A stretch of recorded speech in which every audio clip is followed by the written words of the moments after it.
Hey, good morning, everybody. I'm gonna do a quick how-to video.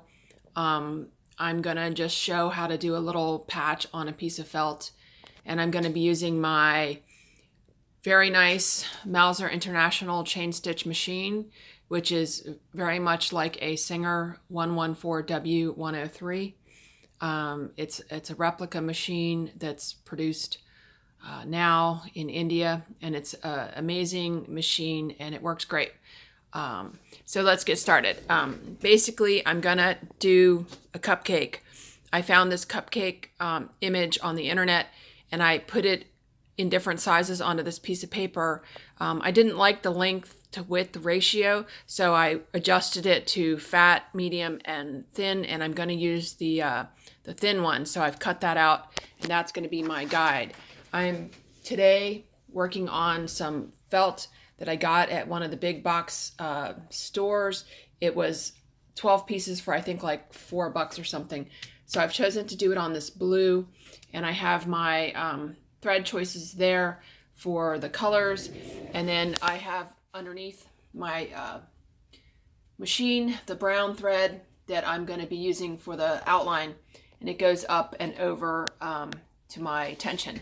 So I have tested my brown thread this morning on one piece of tearaway backing, and it is currently stitching about 12 stitches per inch.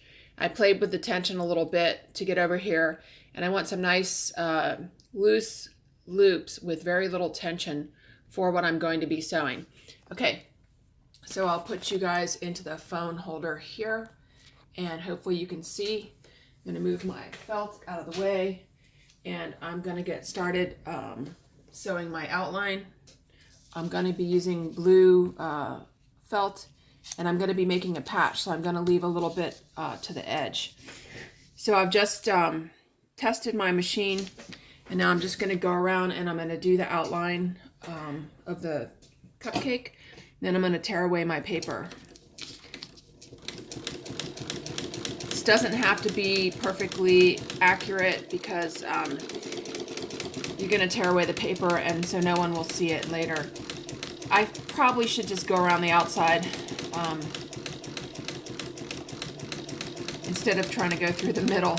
I'm going to do all of these lines in the dark brown later.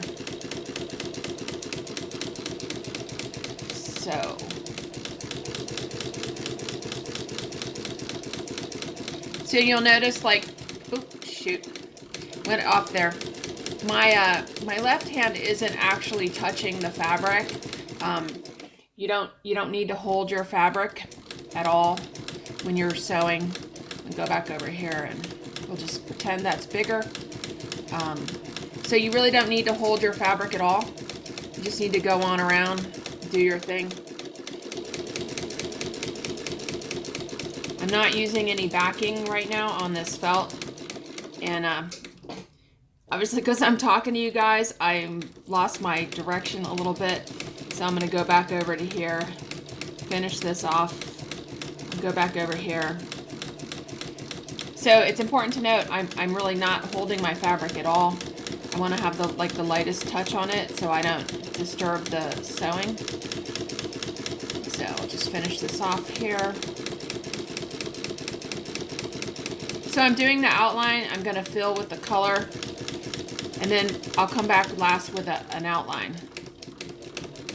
Okay, so I'm stopping the machine, going away from me. Oh, shoot, I missed a spot. I missed this one piece here.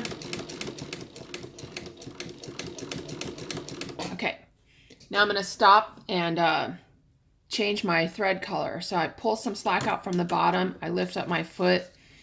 I'm going to lower my needle a little bit so I can pull my piece away.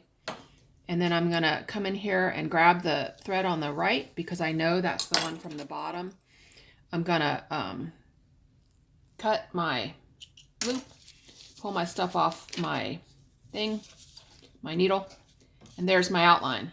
Okay, so now I'm going to take my large eye needle and I'm going to feed this piece to the back. And I'm really sorry, I'm not a professional sewer or video person, so this is kind of the best I can do. So I'm going to feed my brown to the back. Just pull that through. I keep my needle on a magnet so I can always find it. I'm just going to cut that. Okay, I'm going to come to the top, and now I'm going to tear away my paper. If you tear it away carefully, it actually tears along the dotted line pretty easily, I have found. And I should let you know I'm not using any backing here. This is just one piece of cheap felt. So we'll see how it holds up with the filling, because I know you guys have expressed some concern over, I'm just stretching the fabric now and it's breaking my paper so I can get it out more easily. Some of you guys have expressed concern over backing and your cupping of your fabric, and I honestly think that the tension needs to be very light so that your fabric doesn't pull together. And then the other thing is that if you put too much thread in, if you're really concerned with completely covering and filling with your thread and making your design completely opaque, it really makes the fabric stretch because you've inserted a lot of thread into your design. Okay, so there's my cupcake. I'll take the paper away. You can see the back of it, the front of it. All right, now I'm gonna fill with light pink, dark pink, light pink, dark pink, and then I'm gonna fill this with the orange and then go back around with the brown outline. So I'm gonna now change to light pink thread, which is this. So I kind of carefully take my thread netting off, because that netting provides too much tension. You cannot sew with this netting on. So I'm gonna set it on the side. I'm gonna take my pink and I'm gonna put it underneath. I cut my brown thread off and take my brown spool. This is my brown spool. Take that off. I'm just gonna sit it on the side so it doesn't fall or roll away. I'm going to put my pink thread down here and I'm going to tie it off to the brown end in one knot. Okay, and then I'm going to pull that pink knot up through. There it is. Okay, so now I'm going to go light pink, dark pink, light pink, dark pink, and then fill all that. And again, I haven't got any backing on here. It's a challenge. So anyway, I'll zoom in now here for you a little, and we'll go with the filling of the light pink. So I'm gonna hold onto my thread tail when I start so that I have a little bit of tension to begin with. So I'm just gonna kind of go a little bit. Now I'm gonna trim that thread off that I was holding on to. Now I'm going to fill with the light pink. So I'm going to carefully go around the outline of the brown where the light pink is supposed to be. I'm working on a 3/4 horsepower Conso servo motor. Sorry, I can't sew and talk at the same time. I currently have it set at 1400 speed, but obviously I'm not going 1400.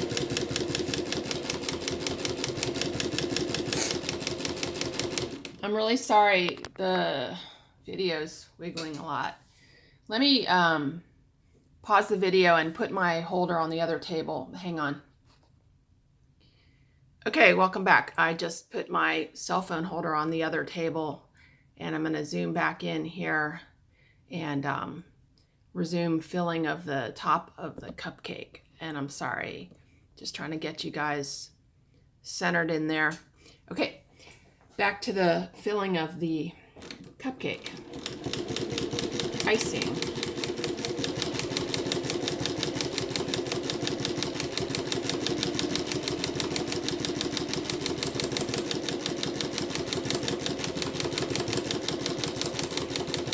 So I usually do my fills kind of random. So I'm trying to see, hopefully you guys can see this. So I don't really keep my circles in line, but I just try to keep going in circles, make sure I've gotten everything. Now the next thing I want to do, let me back out here a little bit. I want to do I'm going to skip this one. I'm going to do this one, but I'm going to come back with the dark pink. So I'm just going to go straight through here because I'm going to cover that later with the dark pink. I try to avoid any unnecessary tying or anything if I don't have to. So I'm going to go back to filling. And if you guys are joining me late, I'm doing this cupcake on this cheap felt that I got at the big box store in a multi-pack with no backing. Okay, so I'm going to go back now to the light pink of the second one. And I'm going to go on around.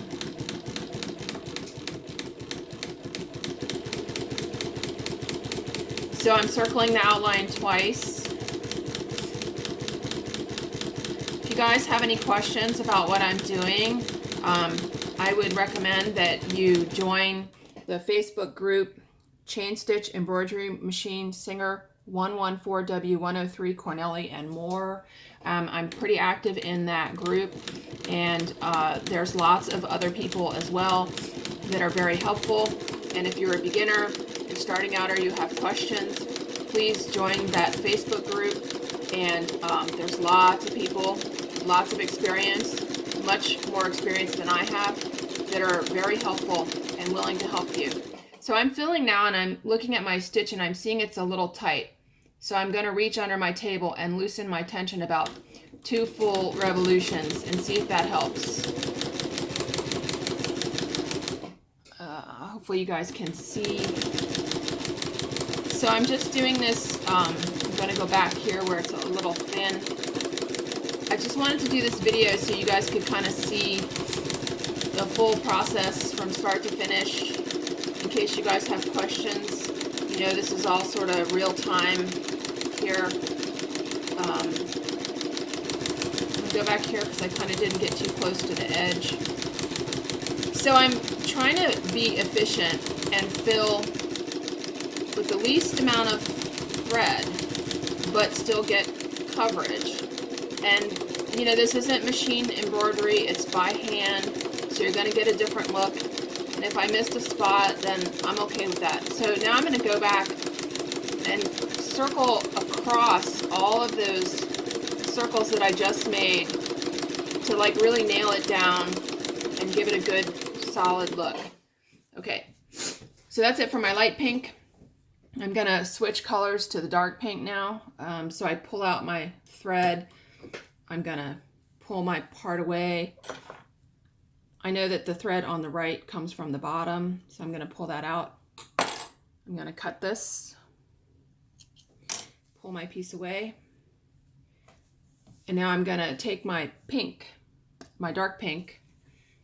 Let me back out a little bit so you can see.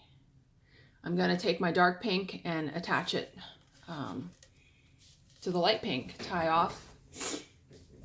So I just reach under the table and I cut my light pink off and put that up here, and I lay that on its side so it doesn't unravel.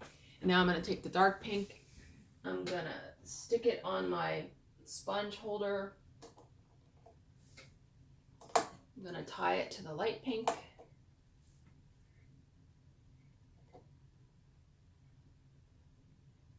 And I'm going to pull it up. And there it is. So now I got my dark pink. I'm going to go ahead and finish off this because I don't like when the tails kind of get in the way of the next color. So I'm just going to look for the last stitch. I'm just going to put that to the back, pull that out. See, I don't like when the threads get caught like that, but that's just me. I don't think it matters. So I'm going to cut this off. I'm going to go back. Now I'm going to start with the dark pink in here.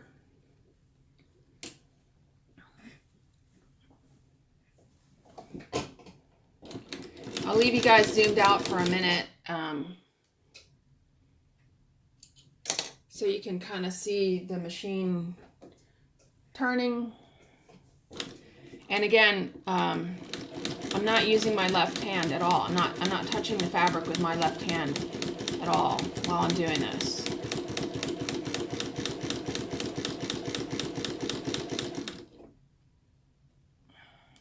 I don't know if you can, sorry if I have my hand in the way of the camera, but my left hand is, either I'm resting my elbow on the table holding my head up, or my hand is just down in my lap now. So I'm gonna go back here around the outside twice, and then I'm gonna fill.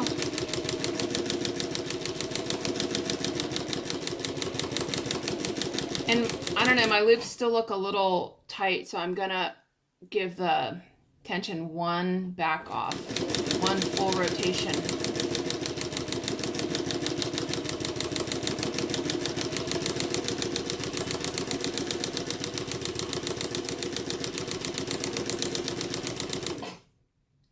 I'm still not liking it. I'm gonna back off another rotation.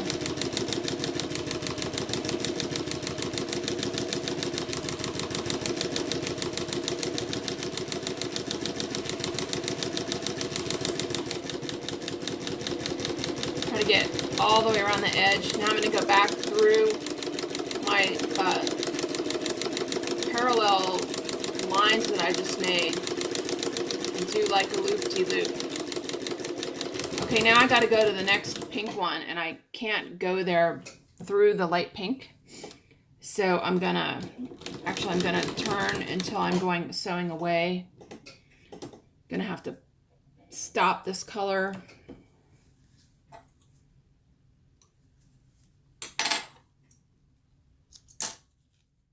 And I'm going to have to go to the next place. So I hold the tail of the thread just for starting. Get a few stitches in, and then I can let go. Okay. So I'll zoom in a little bit so you can watch a little closer. Again, my left hand is in my lap, not touching the fabric.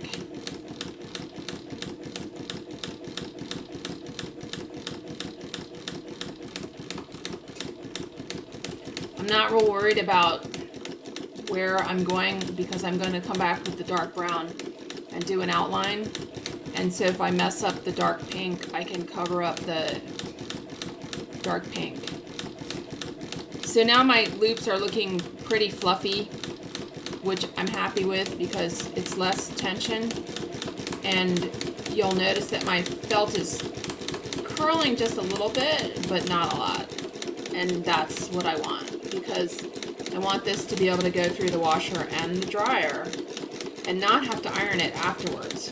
So the only way you're going to be able to do that is if your stuff isn't curling to start with. So that's one of my primary objectives when I'm doing stuff, is that I keep my tension loose enough so that I don't have to iron it afterwards. And I always kind of go back over my circling a second time, kind of random,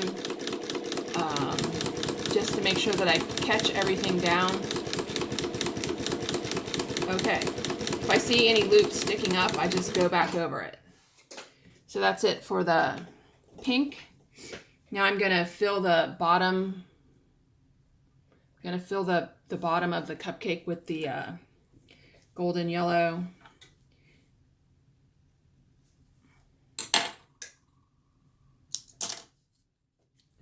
And I'm just going to change color. So that's my piece so far. It's nice and flat, actually. No backing used here, and it's still flat. So I'm pretty happy with that. Okay, I'm gonna take my yellow color, and I'm gonna take the thread net off and take my nippers and cut my pink thread.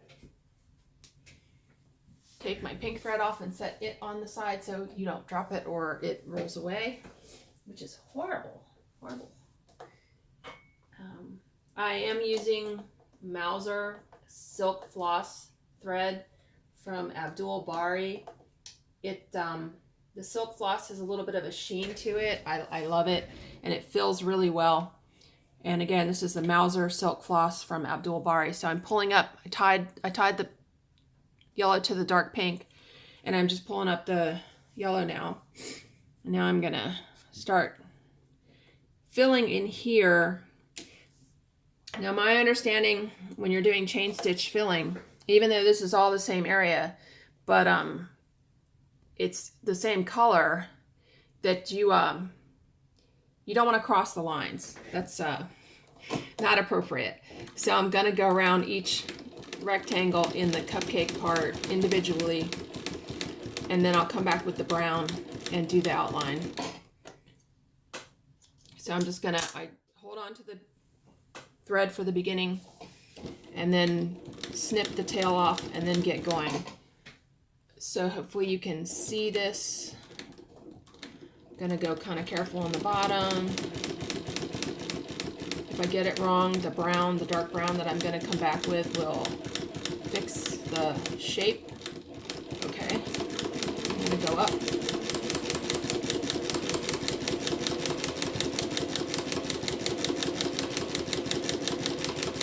So this yellow thread, you know, you have to look at your thread each time you change color and make sure that you're happy with your tension.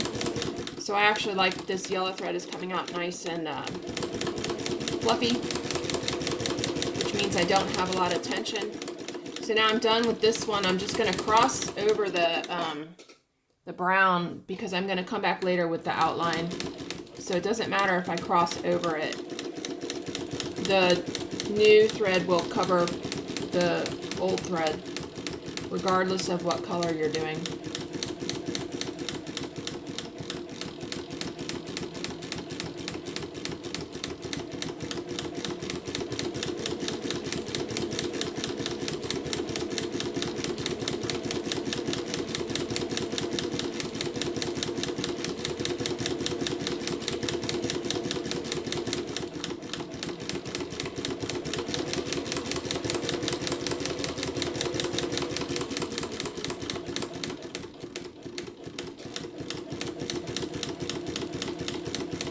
So I have found that, you know, I'm not a perfectionist, and this kind of stuff can drive you crazy if you try to be perfect. I just do the best I can. You'll get better as time goes on at guiding this machine. And, you know, it looks cute no matter what. The patches will look nice. If you're not perfect, it doesn't matter. So again, I'm doing all this. My left hand is nowhere near the fabric. It's in my lap. I'm absolutely not touching the fabric with anything except the foot of the machine. My right hand is on the controller, and my left hand is in my lap.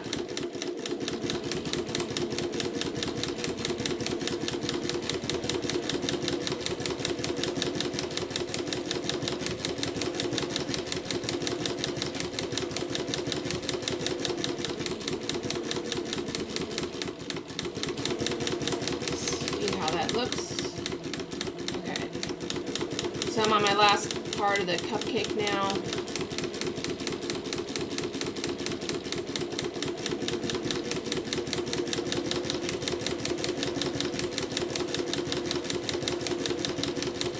I tend to go in clockwise circles.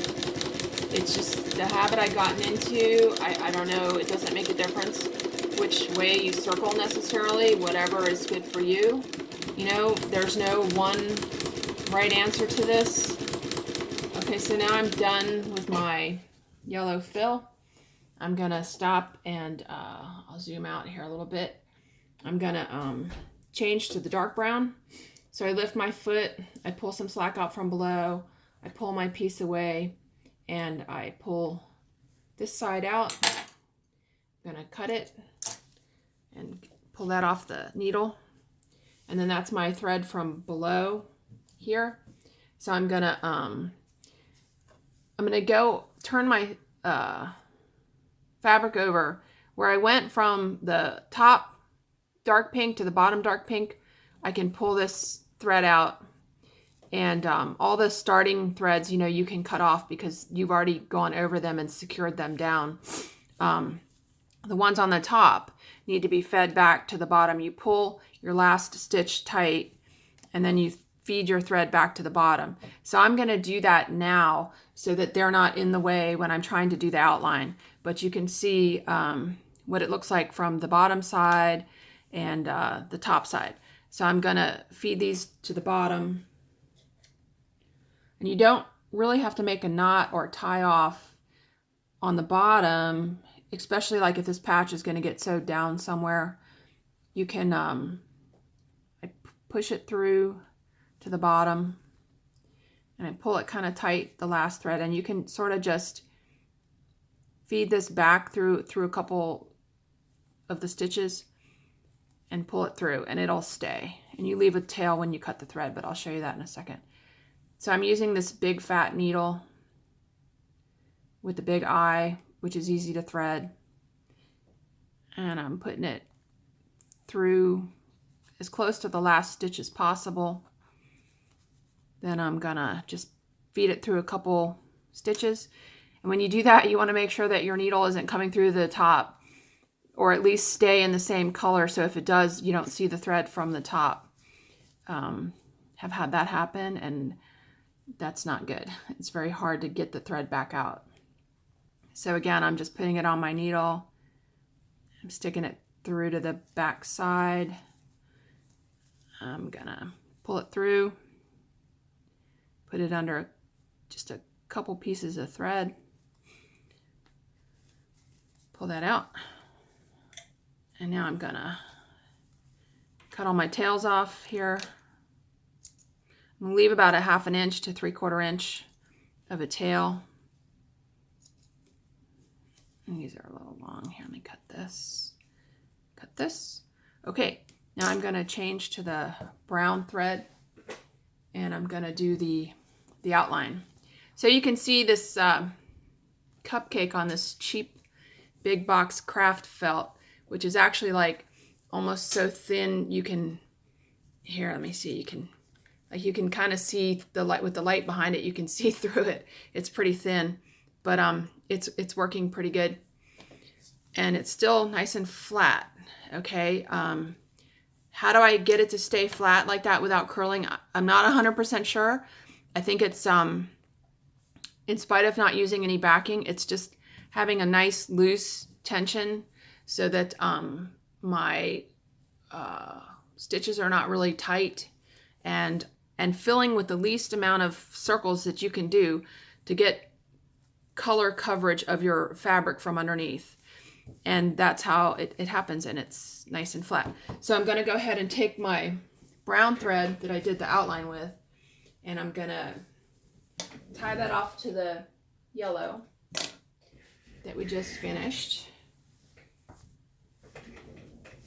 Sometimes I use black for an outline, but I didn't want it to be so harsh. Black is a kind of a harsh outline as a color, so I wanted this to be kind of cute.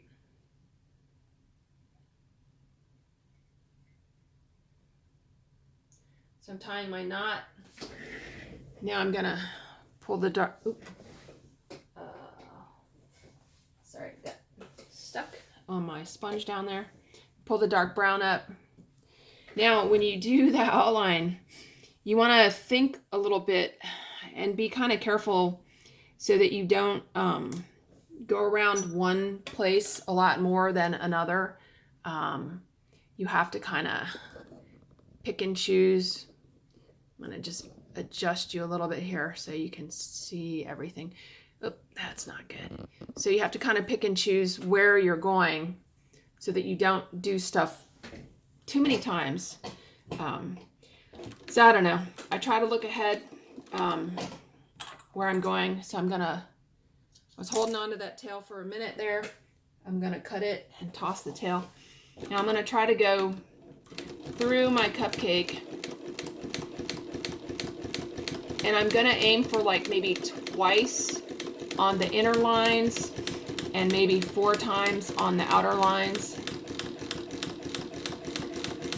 And you know, again, my left hand is in my lap and my right hand is on the machine. And I'm trying to pay attention to where I'm going. So I'm absolutely not holding this fabric at all. I'm going to go around this 2 times. So that's twice through that middle. Now it's twice through this middle.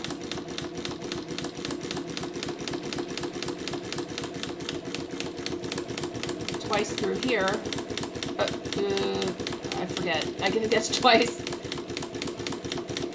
Okay, and then this is supposed to be a scallop.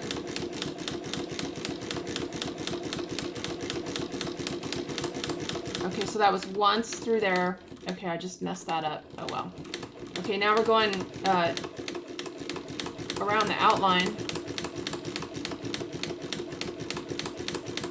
which half of them have gotten twice, or no, once, I guess. No, twice. I don't know. Come back down. I'm going to go, this might be a mistake. Anyway, okay, I'm going through here. Yeah, this is all the kind of stuff I think about and talk to myself when I'm doing this. And I'm going to cover that up because I don't want to redo it. So I'm going to go through the bottom part now. So this is once up this one. And this is once down this one. And this is once up this one. And then this is once up that one. And around. And I'm going to come back over here. And I'm going to go, I don't know, my scallops kind of disappeared a little bit, but whatever. So now I'm going twice through everything in the cupcake.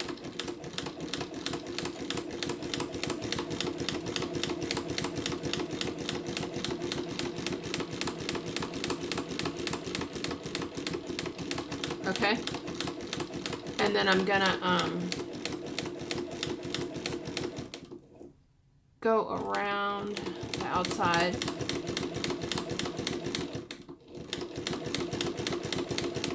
I just saw it did like a big loop there, but it's okay. I can just pull it to the back side, or I can go back over it. I think I'll go back over it.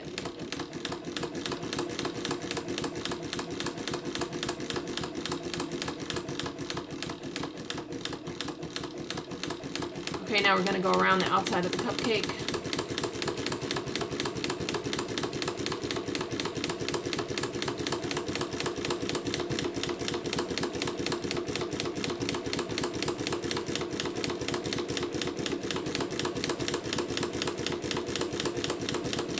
So when you get a little better, and I'm not saying I'm great or anything, but I've gotten better, you can kind of stay on the line.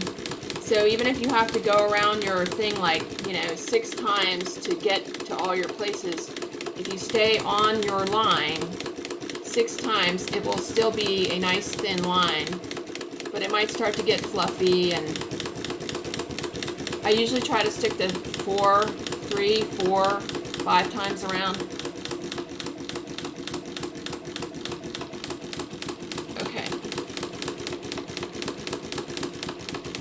So I'm done with the cupcake. I don't know, I'm still going around. Okay, I'm done with the cupcake. Let's zoom out a little bit here. Done with the cupcake. I'm gonna stop with the brown. I lift, pull out, pull this up from the bottom. And I have other videos on my YouTube channel. If somehow I got that tangled. If you want to see other videos about troubleshooting timing or threading, things like that. So there's my cupcake. I'm going to tie this off to the bottom.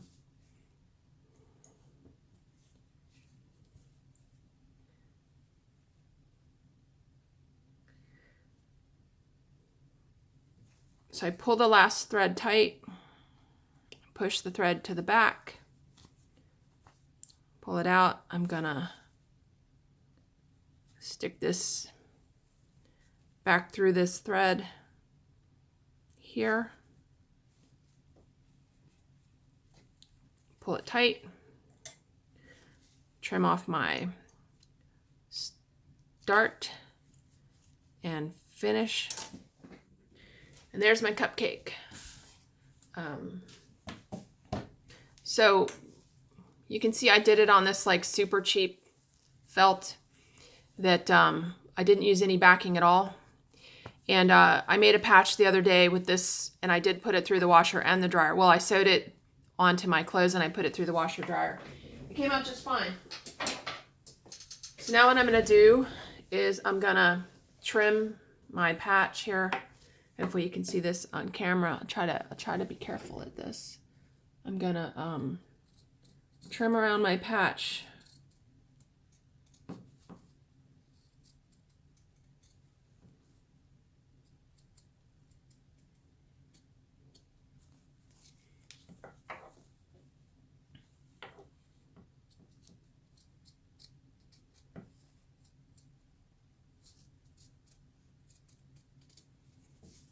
Okay, let's see.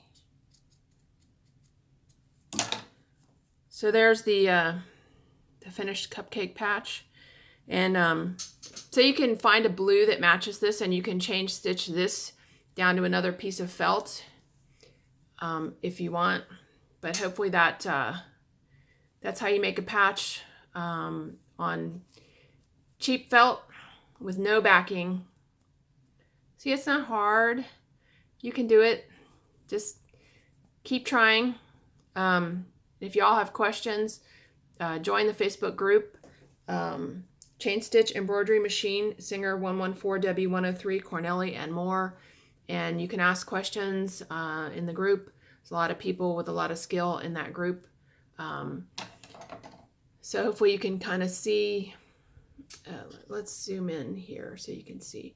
So you can see, sorry, I got pretty good coverage of the colors. I mean, I may have missed a couple spots, but definitely no backing. And it's a pretty cute cupcake. And I was using my Mauzer International Chainstitch machine, which is a replica machine made in India from Abdul Bari. These are so wonderful, and they're very, very reasonable price compared to other replica machines, and I just love it. It's amazing, and you can see it really gets the job done. And oops, got a scrap there. Anyway, thanks for watching. Appreciate it. I will talk to you soon. Please join the Facebook group and ask any questions that you may have about chain stitching or how to do things that don't curl. I mean, my best advice here is, you know, the least amount of tension possible to get your piece to fill your colors and to come out with the least amount of curvature so that there's no ironing involved. Because if I sell this patch to someone and they put it on something and every time it comes out of the wash it's curly or crinkled or lumped up, you know,